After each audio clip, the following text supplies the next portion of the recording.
I think Asia has a lot of opportunities to present in the topic of sustainable infrastructure. There's a couple of ways to look at it. You can look at it in terms of let's create more clean energy. Let's put our forces together to address the issues that are needed. But the other way to look at it is let's be smarter with our energy. Let's be a little bit more efficient with how the energy is being used. Because sadly, there is a lot of energy that is wasted in the process from which it is created to the point at which it's used. So if I break that down on the opportunity side, there is a growing demand. If you think about just the growing population, the GDP, the various different factors that you might consider that are driving the sort of factors of Asia, that is requiring more and more energy to be made available. So this is a very exciting kind of base level start.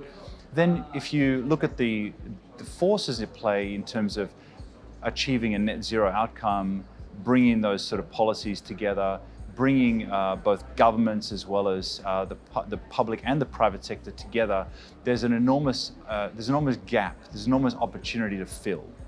And so from that perspective, each of the markets have lots of different factors, lots of different kind of nuances that need to be addressed. And if I come back to energy efficiency, this is almost the sort of unsung hero. If we can get smarter with the energy consumption, then we will have a direct impact on that carbon footprint.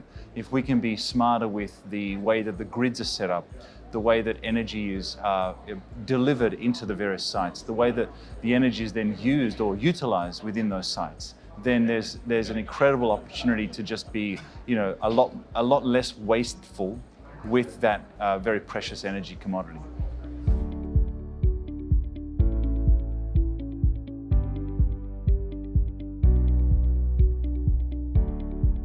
So Asia's position globally on sustainable infrastructure is quite different. In some ways, it's very much the same as what is happening in the rest of the world. In other areas, it is distinct and nuanced. So if I break that down, what Asia represents is a real big mixed bag of different economies, different needs, different pressure points. And some will look at Asia and try and break that into a developed market versus an emerging market mix. And within that, you have certain characteristics of the market that just need to be dealt with.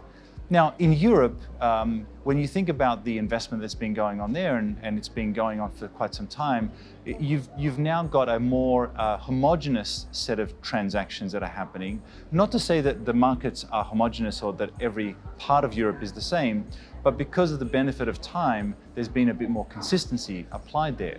So coming back to Asia, we are seeing some consistency across developed markets, and in some ways they're very similar to how projects have been financed in Europe. But in other parts of Asia where it's much more of an emerging market, so markets like India or China or Vietnam and other parts of Southeast Asia, it's very hard to apply a fixed approach or a fixed set of protocols to address that market. Now, the other big thing that really differentiates Asia with the rest of the world is just the scale.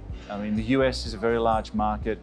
It has the scale, it has the ability for projects to be scaled up.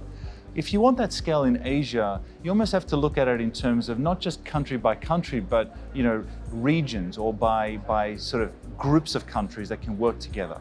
The collaboration between some of the countries within Southeast Asia can play a big part in achieving that scale. Otherwise we're all trying to become kings of the castle, and there are only so many castles that can be sort of built upon within the region. So I think that's really where the big differences are. I think the other observation that I see from investors is often Asia is seen as a market where they expect or demand higher returns, and I totally understand that. And I think anything which is a little bit different from a home market, should warrant some form of a differentiated understanding, differentiated risks, differentiated returns. When you look at the kind of capital flows that are going to Asia, and you look at the kind of investments that are happening in Asia and how that's coming together, from a structuring perspective, they're using all the same techniques and sort of tricks, if you like, that they're using in Europe and the US. So from that perspective, there is consistency. So the risk is not higher, We have to deal with regulation, we have to deal with different governments, but there are ways to deal with that, to manage that risk. So I'm not one to say that Asia equals higher risk, therefore Asia equals higher return to compensate for that risk. I think there are ways to manage that risk so that investors can be comfortable when they come to Asia. They look at the developed versus emerging markets, and they look at the way in which these transactions are being put together from a debt or equity perspective. They look at how governments are playing a role. They look at how the offtake contracts are working, and they look at how the merchant risk is operating there as well. Of course, everything we're talking about has a very sort of strong energy bias. But I think ultimately, Asia is still a place where it does compete for capital globally, and it has a way to be attractive for that capital on a global scene.